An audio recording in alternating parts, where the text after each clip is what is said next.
जय महाराष्ट्र। माझं नाव सचिन विश्राम धाडवे, गाव सुकिवली, तालुका खेड, जिल्हा रत्नागिरी। मी सध्या दापोली मतदारसंघामध्ये 3.5 गटाचा खेड तालुक्याचा तालुका प्रमुख म्हणून काम करत आहे। मी 10वीला असतेवेळीच मला जेव्हा इलेक्शन येतं तेव्हा बूथवरती आपला एक पक्षाचा बूथ लागतो, त्या बूथवरती काम करण्याची मला संधी भेटली। त्यापासूनच या समाजकारणाची राजकारणाची मला आवड लागली आणि त्याच पद्धतीने मी समाजकारण राजकारण या दोन्ही कामामध्ये सक्रिय झालो। शिवसेना नेते रामदासभाई कदम हे या ठिकाणी 1990 मध्ये जेव्हा आमदार झाले तेव्हा आम्ही लहान होतो, पण लहानपणापासूनच त्यांनी जे गावगावी कामं केलेत ती कामं आम्ही पाहिलेली आहेत। म्हणजे आमचे आई वडील आणि आम्ही सुद्धा आम्हाला म्हणजे पाण्यासाठी नदीवरती जाऊन डोक्यावरती हंडे घेऊन पाणी आणायला लागायचं। पण ज्यावेळी भाई या खेड तालुक्याचे आमदार झाले तेव्हा त्यांनी पहिला विडा उचलला की माझ्या ज्या माता भगिनी आहेत त्यांना पाण्यासाठी विजेवरती अथवा नदीवर जायला लागणार नाही। आणि त्यांनी त्यांचं काम आणि ते कार्य अतिशय चांगलं ह्या तालुक्यामध्ये राबवलं आणि खेड तालुक्यामध्ये सर्वच ठिकाणी नळपाणी योजना अतिशय चांगल्या पद्धतीनं राबवल्या गेल्या आणि आमच्या माता भगिनींचा हंडा, डोक्यावरचा हंडा कमरेवरती आला। आणि ते लहानपणापासून रस्ते असतील, लाईट असतील, काही ग्रामीण भागामध्ये लाईट नव्हत्या।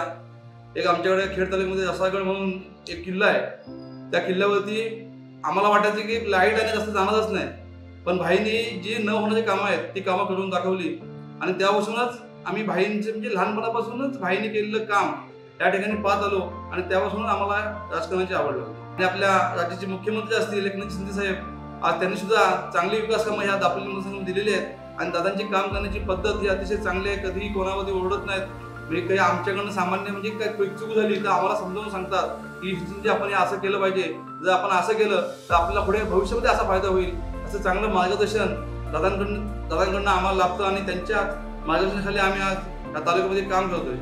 साहेब कसं म्हणजे बोलायचं म्हटलं तर हिंदू हृदय सम्राट बाळासाहेब ठाकरे यांनी शिवसेना ज्यावेळी स्थापन केली तेव्हा शिवसेनेचं एक वाक्य होतं, मग हिंदुत्वासाठी हा पक्ष स्थापन झाला आणि त्या पद्धतीनं शिवसेना चालत होती। बाळासाहेब त्यावेळी प्रत्येक भाषणामध्ये सांगायचं, आम्ही त्यांची भाषणं तेव्हा लहान होतो आम्ही, परंतु त्यांच्या क्लिप आजही आपण आपल्याला पाहायला मिळतात। त्यामध्ये बाळासाहेबांचं एक वाक्य होतं की ज्यावेळी मला काँग्रेस आणि राष्ट्रवादीशी युती करावं लागेल किंवा त्यांच्यासोबत जावं लागेल तेव्हा त्यांच्यासोबत न जाता मी माझं दुकान बंद करेन आणि मी घरी बसेल, पण त्यांच्यासोबत मी कुठली युती करणार नाही। परंतु उद्धव साहेबांनी जी युती केली ती युती आम्हाला सुद्धा सामान्य माणसाला मान्य नव्हती।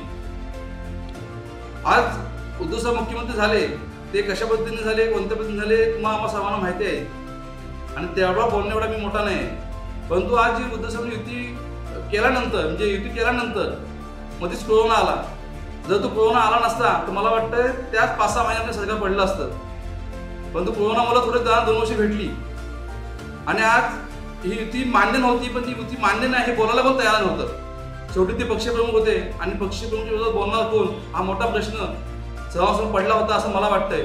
आणि आम्हाला सामान्य माणसांना ते नक्कीच मान्य नव्हतं, कारण जरी महाराष्ट्र युती झाली असली तरी आम्ही आज पंचायत समिती असेल किंवा जिल्हा परिषद असेल किंवा आमची ग्रामपंचायत असेल त्या ठिकाणी युती आम्हाला सुद्धा मान्य नव्हती आणि आम्ही तीच देवाशी प्रार्थना करत होतो की देवा ही युती म्हणजे युती नष्ट होऊन आपलं पहिल्यांदा भाजप आणि शिवसेना सरकार होतं तसं सरकार पुन्हा यावं अशी आम्ही देवाशी प्रार्थना करत होतो आणि कुठेतरी देवाला ते आमचा कौल देवानं मान्य केला आणि एकनाथ शिंदे साहेबांनी अतिशय चांगला निर्णय घेतला आणि युती तोडली आणि पुन्हा शिवसेना सरकार आलं आणि तोच आम्हाला आनंद आहे। आज आमचे शिवसेना नेते रामदासभाई असतील त्यांनी सुद्धा अतिशय चांगलं काम या महाराष्ट्रामध्ये केलेलं आहे। आज महाराष्ट्राची जनता मग त्यांना महाराष्ट्रामध्ये कोण ओळखत नाही असं कोण माणूस नाही, परंतु आज भाईनं सुद्धा पक्षाने अन्याय केला होता। आज आम्हाला मातोश्रीची भाईने दाखवली होती, रामदासभाई म्हणून आम्ही मातोश्री गेलो होतो, मातोश्रीने आम्हाला बोलवली नव्हती। इकडची विकास कामं आहेत ती रामदासभाईने केली होती, विकास कामाला उद्धव ठाकरे आले नव्हते। आज आमचे नेते रामदासभाई आहेत, योगेश दादा आहेत आणि तो निर्णय घेतला तर आम्हाला मान्यच करावा लागणार आहे, कारण आज संपूर्ण तालुक्याचा विकास पाहिला तर भाईंच्या माध्यमातून विकास झालेले आहेत। आणि आज भाईंनी सुद्धा चांगला निर्णय घेतला, ज्यावेळी पहिल्यांदा एकनाथ शिंदे साहेब जेव्हा सुरतला गेले तेव्हा दादा सुरतला गेले नव्हते, दादा याच ठिकाणी होते। आम्ही आपल्या मनातला म्हणत होतो दादा सुरतला जात का नाही, कारण शेवटी ह्या मतदारसंघामध्ये दादांवरती एवढा अन्याय झाला होता तो आम्ही डोळ्याने पाहिला होता. आम्हाला रात्रभर झोप लागत नव्हती, कारण आज आमचा युवा आमदार अतिशय चांगली कामं ह्या ठिकाणी करतोय आणि त्याच्यावरती अन्याय होतोय, हे आम्हाला सहन होत नव्हतं. म्हणून आम्ही सुद्धा दादा जात का नाही. आणि 2 दिवसानंतर दादांनी तो निर्णय घेतला आणि गोवा म्हणजे सुरतला गेले. त्यावेळेला आम्हाला अतिशय आनंद झाला. आम्ही आनंदाने टाळ्या वाजवल्या. आमचे सर्व युवा सैनिक असतील, आमचे जुने सर्व कार्यकर्ते असतील, आम्ही एकत्र जमलो. दादांनी आज चांगला निर्णय घेतलाय, भाईनी चांगला निर्णय घेतलाय.